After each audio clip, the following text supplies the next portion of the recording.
Hello, this is Paul Harris from Mining Network. We're here in Falan, Tolima. Falan is in the Marquitas district, an historical mining district. There's been mining here for over 500 years, and you can see evidence of this in the town sign, where we have a geologist looking through it with a loop at some drill core. Interestingly, the geologist on the Falan town sign isn't a random person. We actually met the geologist depicted on the sign, who was one of the first local outcrop employees from Falan. His name is Camilo Aros. We're here to visit the Santa Ana projects of Outcrop Silver and Gold. Santa Ana is one of the highest grade primary silver deposits in the world. It's one of the highest grade exploration projects. It's got a resource of 37.5 million ounces, grading more than 600 grams a ton. Principally, we're here to find out whether the project's scalable, is there continuity, are there more veins, and what is the plan to find those veins.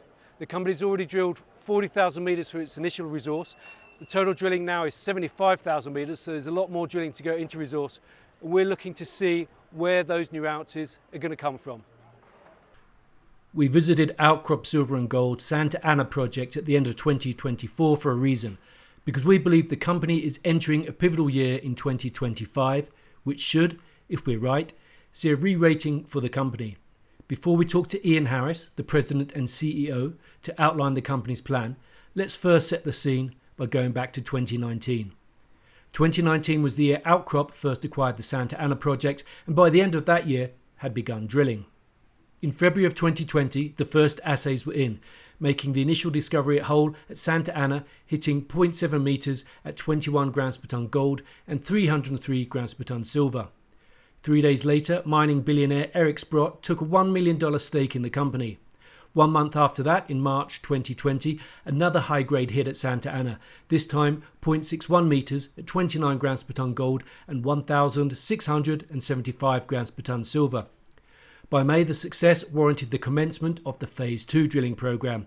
June saw more success with 0.4 meters grading 5.4 grams per ton gold and 1,710 grams per ton silver at Santa Ana, whilst also making a new discovery via trenching at Megaposa and simultaneously expanding the company's land package. August to October saw more high-grade hits with discovery holes at Megaposa and their third success at La Ivana. By December, Outcrop had discovered a fourth high-grade vein called El Dorado, which returned exceptionally high grades. In 2021, a new year and a new discovery, adding a fifth shoot named San Juan.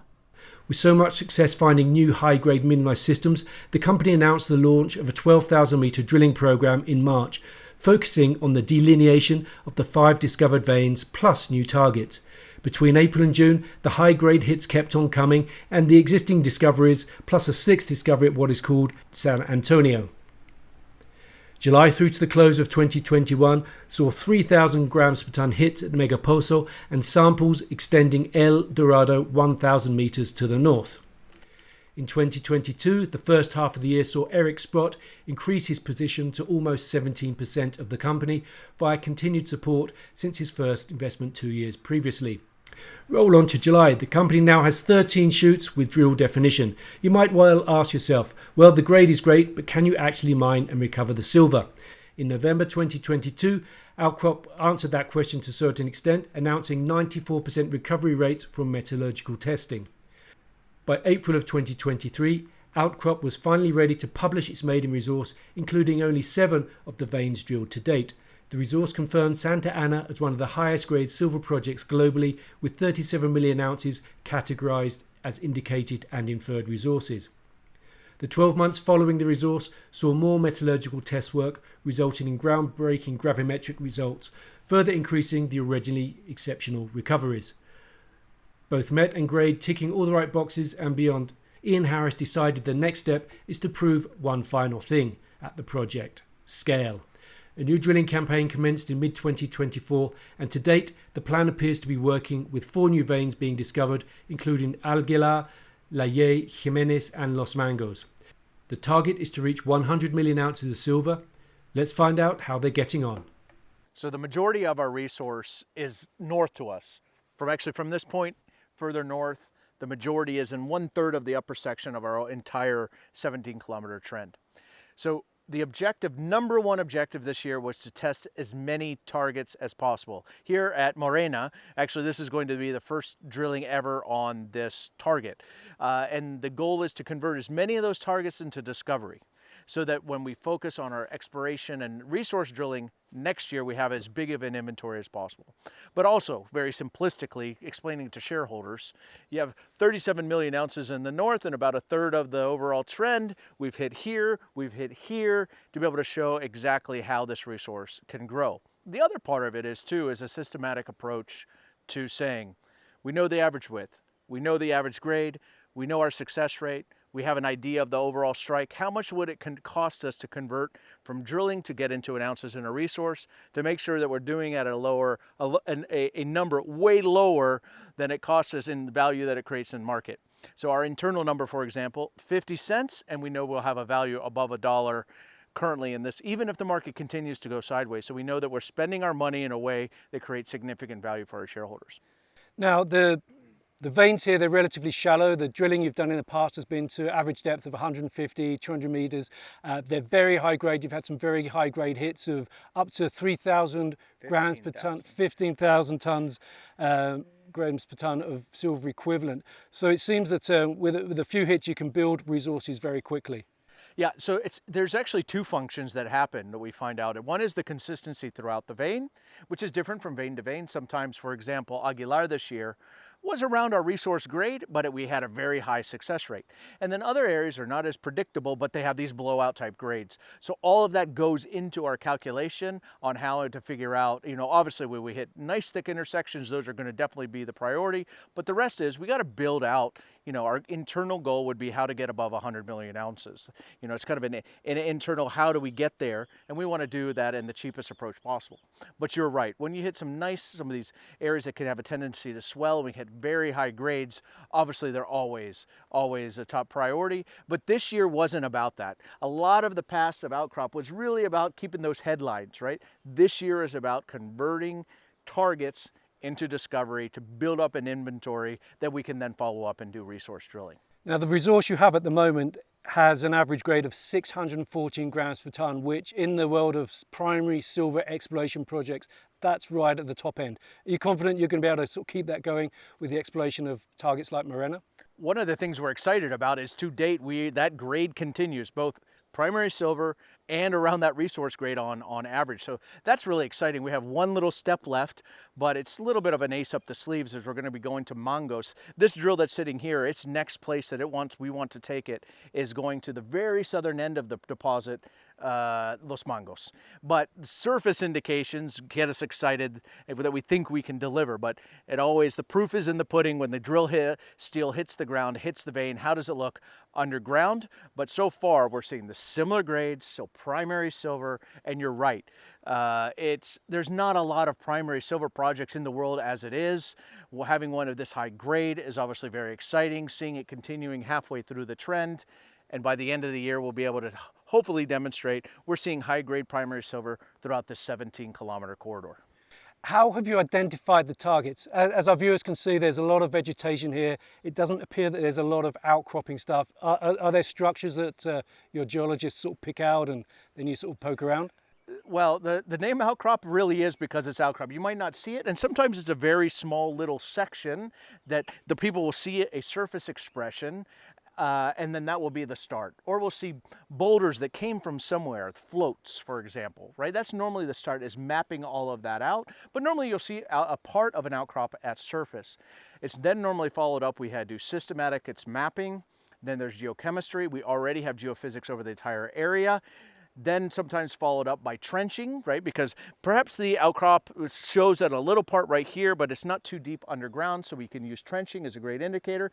And we do have a lot of where small miners have gone in, tried to do some mining, and we can even get and do some channel sampling.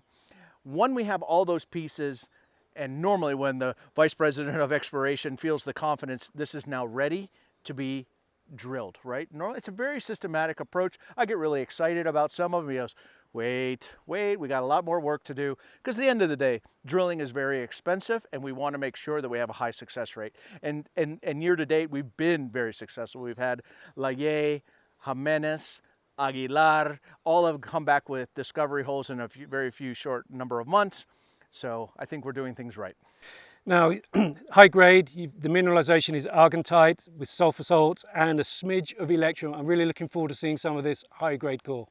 Yeah, it is very exciting getting it in your hands, feeling that weight, especially when we talk about 15 kilos per ton. What does that look like? But interestingly, as a mining engineer, having silver sulfide being 88% of your resource also translates in two things. One, it keeps the small miners away, because sometimes they come in, they're like, they keep talking about this high grade. They say it's silver, but I bet it's not, right? But they cannot amalgamate a silver sulfide. So that normally they come in, scratch, they're almost like our prospectors. But the big one for me is it floats. So we're seeing incredible recoveries based on flotation and also gravity, 96% recovery in silver, 98.5% recovery in gold, using flotation and gravity separation only.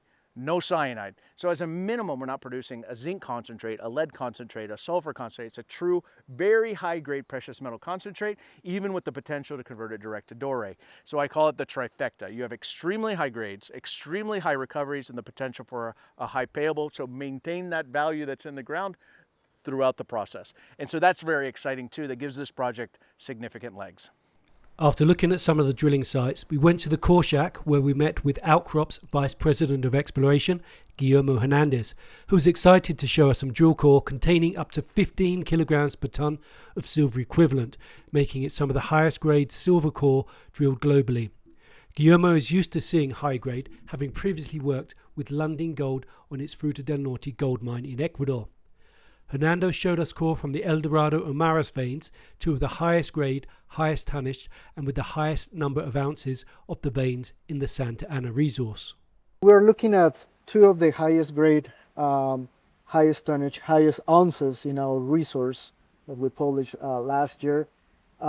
We have a vein intercept carrying a sample with 15 kilos of silver equivalent, and another intercept with 12 kilos of equivalent silver.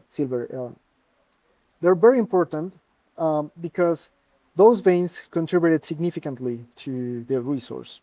Okay, well, let's have a look at 15 kilograms a ton, see what that looks like. What have we got in here? What's the mineralization we're looking at here? So you have the whole mass is mostly pyrite, but the darker part, all the black spots in here are argentite, which is a silver sulfide. Close to 90% of the silver of this deposit comes as argentite, which is very easy and it helps for the future processes. It's very unique, I have to say. I've been working in several deposits when you don't get this high grade and you don't have this high percentage of one single mineral carrying all the value. The company's already got 38 million ounces in 7 veins. The question is how to scale to get up to that 100 million ounces or more. What's the plan? How are you targeting finding new veins? Sure. So we have mapped the corridor. We haven't complete the entire corridor in detail. We've been jumping around, making those steps 400, 500 meters, and what it's very unique and it actually mind-blowing is the veins are very consistent. So you can follow them for kilometers. Recently we drilled a target that it's called Hernandez. Our very first released intercept in Hernandez was 30 centimeters, but carrying 3 kilos of silver. You know the grade is there, so we need to find where it swells. And by doing that, we were testing several parts, and we reached this area where we intercept. The whole intercept is almost 2 meters, and it looks very, very similar to those high-grade portions. And actually, this one is carrying native silver along the cracks. So that's a pure indication it's going to have very high grade. And just visually, it obviously hasn't been cut or assayed yet, but you can see the pyrite, you can see the argentite, and obviously the quartz, the vein that it's sitting in. Exactly. So yeah, so looking at the mineral assemblage, you can tell it's going to be high grade. Typically, drilling high-grade narrow veins, the drill spacing has to be very tight in order to prove that up. But you say the veins are pretty continuous, very continuous. So what does that mean for your drill spacing to sort of prove it up? Between the 60 to 80 meters separation, you could get your resource. Inferred is going to be around 60 meters, and 80 meters is going to be inferred. That seems very good. It seems in terms of being very wide. Exactly. I was thinking he was going to say 15 meters, 20 meters. Yeah, because when you get these ore shoots, these high grade pockets, they're very consistent. So they're not like just spots all over. So it tends to be very consistent, and we've been managing to see there's a certain plunge, there's a certain elevation more favorable for the highest grade and the widest intercepts. Guillermo went on to show us the Maris vein, which stands out with its wide, high-grade intercepts, loaded with argentite and quartz, carrying over 7 kilos of silver per ton. The company fast-tracked this from discovery to resource in just 1 year, and it now accounts for 28% of Santa Ana's total resources, showcasing the power of focused drilling and its ability to rapidly build ounces. Now you've got a couple of samples here from veins that are being drilled. Layé is currently being drilled. I see you've got a sample there, and then Mango is the next one that's going to be drilled. The next target to be drilled. Very important about Mangos is in the farther south. It's in the tip of the property. So from the current resource area to Mangos, you have 17 kilometers apart. So the part of the strategy was to go all the way to the south and prove the market that the entire corridor has grades and the potential to make significant contributions to the resource. And that strategy has already paid off. Since our visit in November 2024, Outcrop Silver has announced another high-grade discovery at Los Mangos, which is 4 kilometers south of their latest finds at Layé, proof that the full 17-kilometer corridor is mineralized. Following our time with Guillermo, Ian Harris takes us to the site of the first drill pad, where the company got its first major drill hit, and from where we can see the locations of other drill pads and start to get an idea of the lie of the land and potential scale and scope of the project. This location holds future significance, as it is also set to become where the company plans to build its pilot plant. And this is also a very important location for us because we've also picked this as the site. You know that we basically drove 2 seconds outside of town to be here where we are today. We see a very nice area. There's old workings right behind us. There's the old outcrop, so you get an idea that the vein is going this way and plunging underneath us, dipping below us, below our feet. This is also a location that we're using for our Argentum project, right? Hopefully later in this story we'll be able to meet with the governor's office, meet with the mayor, talk a little bit about this pilot project we'd like to put together, right? Doing a very, very small scale operation, including mining, plant, capacity, innovation, and be able to get a part of that raw material silver that's so important for the planet right now. So it's really a project we're developing together with Tolima and ourselves to also answer compelling questions to market. Because people go, can you really mine that? And I'm like, well, there's mines all over the place in Colombia that mine this exact kind of system. Some are producing 200,000 ounces of gold a year, quite large operations. But I like things that keep it simple.